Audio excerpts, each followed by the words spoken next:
Welcome back, everyone, to another deep dive. We're uncovering the most interesting stuff from some pretty wild source material today.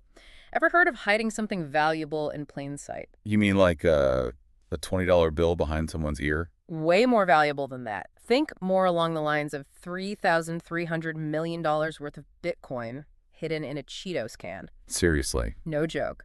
We're diving into jimmyzhong.txt, a text file that reads like a financial thriller about this college student, Jimmy Zhong.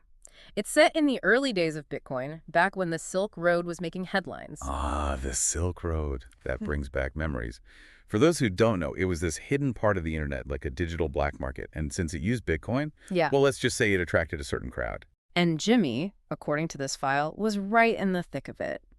He's painted as this quiet computer whiz, kind of an introvert, but facing some tough times growing up. Classic techie, right?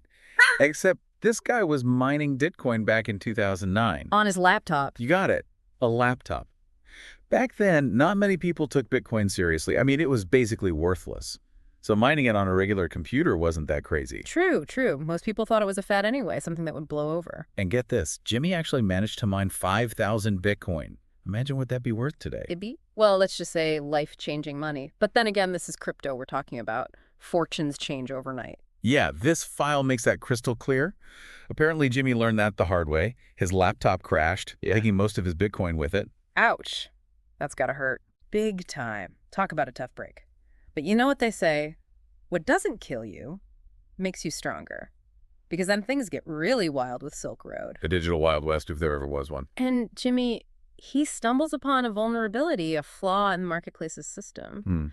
And what happens? He ends up accidentally stealing a chunk of Bitcoin. Incidentally. That's how it's presented at first. The story goes, he's clicking around, double-click something he shouldn't have, and boom, thousands of dollars in Bitcoin just appear in his account. From a double click, that's one lucky accident. Right. It makes you wonder, was it really an accident or was this a calculated move? Did Jimmy find a way to game the system? It's definitely suspicious, especially when you consider what happens next. I mean, talk about a digital windfall. It's like winning the lottery without even buying a ticket, right? Except this lottery is still brand new, totally under the radar. A recipe for, shall we say, some interesting financial decisions. You could say that again. This Jimmy, he goes on a spending spree for the ages. The text file, it details all these crazy purchases. A Mercedes, a house right on the lake, parties you wouldn't believe. He even starts giving away phones, but not just any phones. These are loaded with Bitcoin. Like, it's nothing. It's a classic case of what not to do when you suddenly come into a lot of money, especially in the crypto world. It's so easy to get caught up in the hype, the excitement of quick riches. But without a plan, without some serious self-control, you end up neglecting the basics. Things like security, financial planning. Yeah, which brings us to the irony of it all. Yeah. Jimmy, this guy swimming in digital currency gets robbed. Oh no, really? Someone managed to hack him. Nope, not even close. This wasn't some high-tech heist, no sir. They took him for a suitcase full of cash, straight from his house. You're kidding. Talk about low-tech vulnerabilities. Almost comical, right? But that old-school robbery, it had some serious consequences for Jimmy's digital double life, because it put him right on the radar of the authorities. Ah, I see. Nothing screams, I've got something to hide, quite like flashing your wealth, followed by a good old-fashioned robbery. Exactly. And that's where the IRS comes in, with their knack for following the money, no matter where it leads. Right, right. So how did they connect this sudden wealth back to Silk Road? That's where things get really interesting. They use this thing called blockchain analysis. It's like a detective's magnifying glass for cryptocurrency. Blockchain analysis. So they were able to track the movement of Bitcoin. Precisely. Every Bitcoin transaction, it's recorded on this permanent public ledger, the blockchain. And with the right tools, the right expertise, investigators can piece together those transactions. They can uncover who's behind them, what they're up to. So even though Bitcoin was designed to be anonymous, it's not truly invisible. Not quite. And in Jimmy's case, it seems the IRS was able to trace those allegedly stolen Bitcoins right back to his wallet. I see, I see. So what happened then? Did they just, like, show up at his door and arrest him? Well, not exactly. The text file mentions this tactic the IRS used. They called it a house tour. Essentially, they'd show up at Ginny's fancy new lake house, pretending to follow up on the robbery, but really, they were looking for anything suspicious. Oh, like a subtle shakedown. Mm-hmm. I bet that was nerve-wracking for Jimmy. You can say that again. And let me tell you what they found during that house tour. It's like something straight out of a spy thriller. Okay, you've got to tell me. What'd they find? A hidden room. Safety deposit boxes disguised as furniture. Not quite, but almost as unbelievable.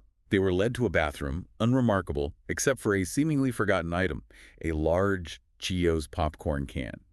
Now remember, this is during a house tour orchestrated to uncover hidden assets. Wait, don't tell me the Bitcoin was in the Cheetos can? Hidden beneath layers of towels, nestled amongst cheesy popcorn remnants, was a hardware wallet. And not just any hardware wallet, the one containing the massive sum of Bitcoin Jimmy had acquired from Silk Road. That's incredible. Who would have thought to look there? Talk about hiding in plain sight. It's a testament to the lengths people will go to conceal their digital assets, and a reminder that even the most elaborate schemes can unravel in the face of good old-fashioned detective work. So what happened next? What was Jimmy's sentence for stealing what amounted to millions upon millions of dollars worth of Bitcoin? Well, that's where this story takes another fascinating turn. Despite the scale of the theft, we're talking $3,300 million at Bitcoin's peak, Jimmy received a relatively light sentence, just 1 year and a day in prison for wire fraud. 1 year. For that much money, there has to be more to the story. There are a few factors at play, according to the text file. It seems Jimmy cooperated with the IRS, handing over the Bitcoin and even forfeiting some legally obtained earnings. Plus, there's a legal argument that since the stolen money originated from illegal activities on Silk Road, there were no traditional victims. So it's a question of if someone steals from a thief, is it still a crime? It's a fascinating ethical dilemma. It really is. And it gets even more complex when you consider the evolving nature of cryptocurrency, its anonymity, and the challenge of applying traditional legal frameworks to this new frontier. From accidentally or maybe not so accidentally stealing Bitcoin to hiding a fortune in a Cheetos can, Jimmy Zhong's story sounds more like a Hollywood movie than real life. It does, doesn't it? But it's a potent reminder that the world of cryptocurrency, for all its technical complexities, is ultimately a human story. It's a story of ambition, temptation, the allure of anonymity, and the constant tension between innovation and regulation. As technology advances and the world of cryptocurrency evolves, one can't help but wonder, will stories like Jimmy's become more common, or will we find ways to strike a balance between exploring this new frontier and protecting ourselves from its potential pitfalls? That's something to think about. And on that note, we end another deep dive.